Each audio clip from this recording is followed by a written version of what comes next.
Hello, welcome back to Ranking Every Doctor Who Story Ever. This is episode 18. Now we're getting into my all-time favorites, so let's get right into the list. In 45th place, I have The Talons of Weng-Chiang. First, let's tackle the elephant in the room, or should I say, giant rat in the room. Yes, aspects of this story are racist by modern standards.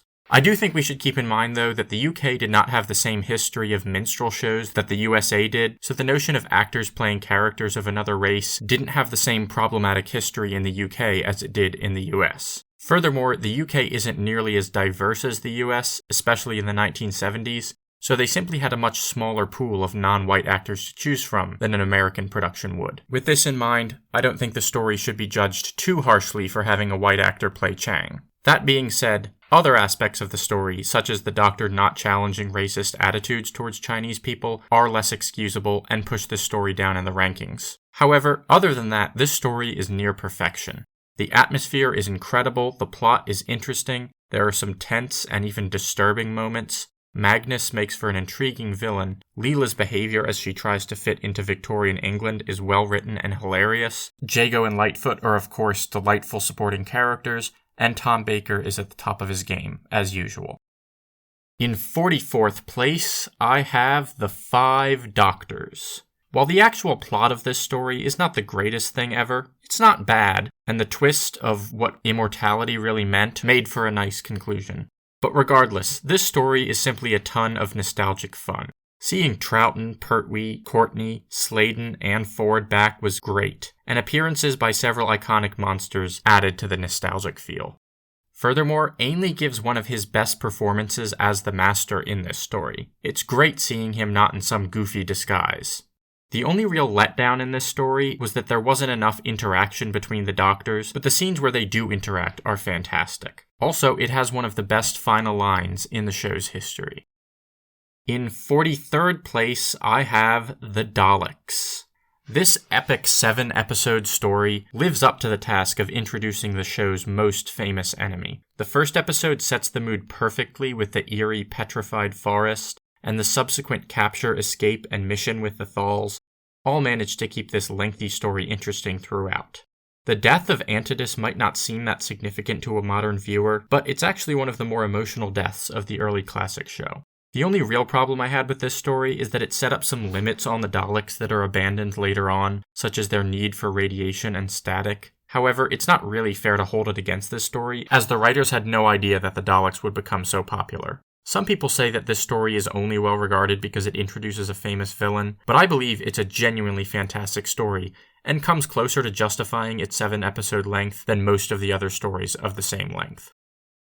In 42nd place, I have a Capaldi story, Under the Lake and Before the Flood. Usually I'm not a fan of bootstrap paradox plot resolutions, but this one incorporates it into the entire story and highlights its contradictory nature instead of just using it as a cheap out. Also, regardless of the resolution, the story is very enjoyable on the whole. It's full of mystery, suspense, and fantastic dialogue.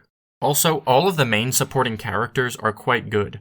The romance between Cass and Lun is more well-written and convincing than Danny Pink and Clara's, despite this one being depicted in only 2 episodes as opposed to an entire season. The story does suffer a bit from Clara exceptionalism, specifically the pattern of the Doctor going to much further length to save Clara than he does with any other character, to the point of putting others in danger. Overall, while it's not a perfect story, I still like it better than any Capaldi story that came before it. In 41st, I have The Day of the Doctor. The 50th anniversary special is not perfect.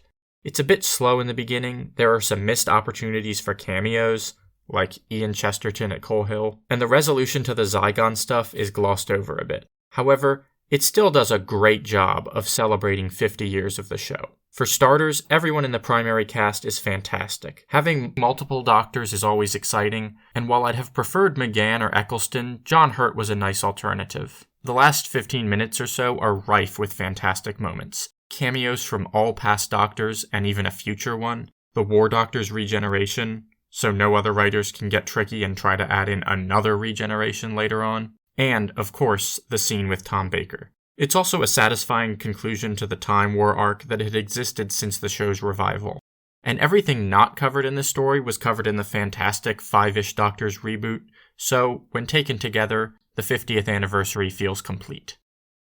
In 40th place, I have another Matt Smith story, The Girl Who Waited. After a strong first series, Amy's character had become a bit stagnant in her second one. Luckily, this episode goes a long way to reverse that. Seeing her transformation into a bitter survivalist was definitely the most interesting thing her character had done since the series began. Rory is also quite good in this story, particularly when he calls out the Doctor for his lack of precaution. In fact, the Doctor essentially serves as the antagonist in this story, which is capped off by his lying to Amy. Also, the episode is refreshing because of its tiny cast. It has no human characters other than the regulars, which is quite rare. I really wish this was 2 parts though. A bit more exploration of the whole facility and more insight into Amy's life for 36 grueling years could have elevated this story even further.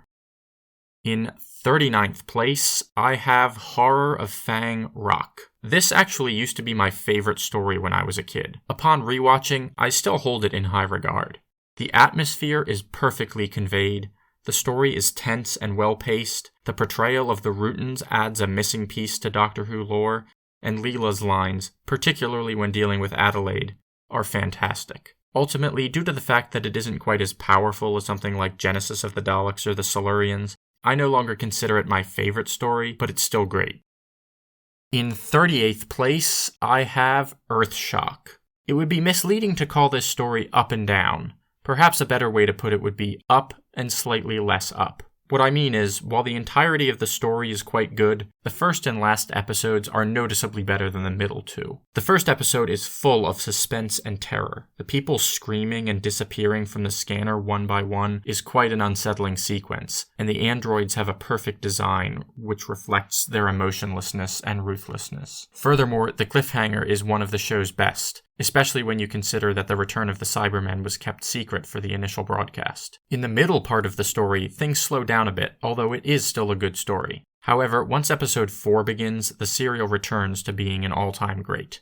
For starters, the entire episode is full of suspense. Next, the scene where the Cybermen exploit the Doctor's emotions by threatening to kill Tegan, and the Doctor maintains that emotions are an important part of life, solidifies this story as not just a good story that has Cybermen, but a good Cybermen story, because it actually explores the original concept of the Cybermen, instead of just using them as interchangeable villains. And of course, no matter how one feels about Adric, his death scene is unforgettable. The symbolism of his gold star being sacrificed to defeat the Cybermen was a tragic but clever touch. And similarly to the Cybermen reveal, Adric's death has lost some of its effect that it surely had upon initial viewing, so this story was likely even more powerful for people who didn't know what was going to happen going in.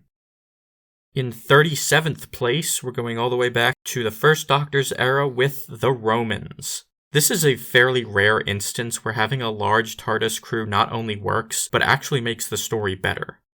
By having multiple characters who got separated, more of Rome was able to be showcased than would have been with only 2 characters. Meanwhile, this story is certainly one of the funniest in Doctor Who's history, thanks to Hartnell in particular. Even amongst the humor, it also highlights the more serious and tragic side of Rome. It's the best story of one of the best TARDIS crews of all time, and it's kind of nice to see them get a well-deserved rest at the beginning. In 36th, another Season 2 episode, The Time Meddler. This story's mood is set so well that it makes me actually feel like I'm in 11th century England. The monk is a captivating character, and the shock of discovering that he was from the same place as the Doctor surely made this even better for people who didn't know that beforehand, especially considering he was the first Time Lord besides the Doctor to be introduced. The monk is also quite an interesting character because he's not pure evil like the Daleks or the Master. In some ways he actually has good intentions, but he's just very irresponsible. Stephen and Vicky make a very entertaining pair as well. They almost feel like rival siblings. It's too bad they weren't in more episodes together. In 35th place, I have A Christmas Carol. If I simply think of this as just a Doctor Who story, it's somewhat frustrating. This is because the story is built around the Doctor going to the past in an attempt to fix the problem in the future. In an individual piece, this is fine, but for an episodic TV show like Doctor Who, it's problematic because if the laws of time allow this, the Doctor could always just go back to the past and stop any problem before it starts. But on the other hand, if I choose to view this as a Christmas special that happens to be a Doctor Who story, I absolutely love it. It incorporates Christmas well, which is something most of its predecessors did not. Matt Smith is both charming and hilarious in this story. The fogfish are actually kind of a cool idea in my opinion, as they really help to make this planet feel alien. And the singing is quite beautiful, even if its plot relevance was a bit contrived. I also quite liked how there was no happily ever after. Even though the Doctor couldn't save Abigail, having that one last night still meant something. So, while it's certainly not the best Doctor Who story, it's definitely the one I'm most likely to pick up come Christmas time. In 34th place, one that I'm going to have to explain very carefully, Twice Upon a Time. There's really no other story in the history of the show like Twice Upon a Time. It doesn't even have a true antagonist. It's just a character study of the Doctor. I loved the idea of bringing back the first Doctor, and apart from the grossly overplayed sexism, which is the only thing keeping this story outside of the top 5, Bradley's first Doctor was great in execution. In the other appearances where the first Doctor shows up in a multi-Doctor story, he's portrayed as the wise old man, even though he's younger than all of the other incarnations.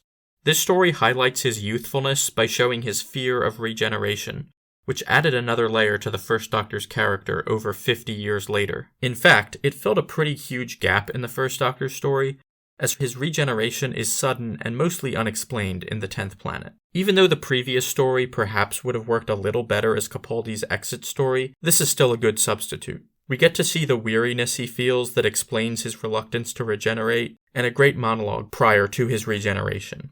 Also, the Christmas truce was a clever way to incorporate Christmas into the story, and I loved how it showed the first Doctor the meaning of Doctor of War. This story will always be special to me because it reignited my interest in the show, which had waned over the course of the Moffat era. In 33rd place, I have The War Games. The final story of 1960s Doctor Who is also one of the best. It has everything one could possibly ask for in a Doctor Who story. History, mystery, science fiction, time travel, an interesting plot, and so much more. All 3 of the main cast are at the top of their game, and many of the supporting actors are fantastic as well. It also contributes a great deal to the lore of the show as a whole by being the first to introduce the Time Lords, apart from the monk, and is arguably still their best depiction.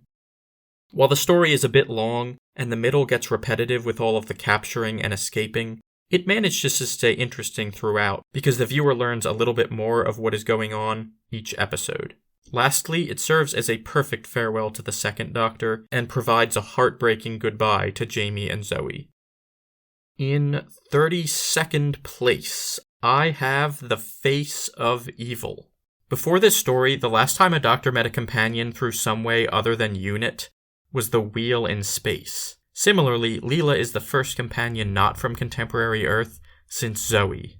Apart from doing a great job of introducing Leela, the story also contains some really interesting ideas, particularly how the results of a real space mission developed into rituals, legends, and names of their descendants. Furthermore, it's interesting how the Doctor gets to see the negative impact that he had on a place he visited a long time ago. The writing in this story is superb, particularly for the Doctor. I think the final episode could have been done a little bit better, but other than that, this story is brilliant. And to finish off this episode, in 31st place, I have Inferno.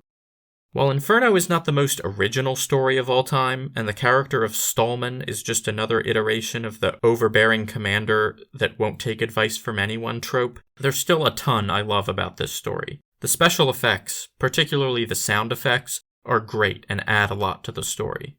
The idea of drilling a hole through the Earth is more interesting than some of the other big government projects featured on the show previously, and the story as a whole is quite compelling and well acted. Meanwhile, the story explores personal destiny in a very nuanced way. It shows that people are a product of their environment. The Brigadier, Benton, and Liz from the regular world are friendlier, while their counterparts in the authoritarian world are more authoritarian themselves. Meanwhile, the characters also demonstrate that they have a few core characteristics that are unaffected by their environment. It's also just a really enjoyable story throughout its long runtime. And while I wouldn't blame anyone for calling it overrated, I still really like it. Alright, that's going to do it for episode 18. Thank you for watching. We are now into the top 30. Episode 19 should be out fairly soon, hopefully, so see you then.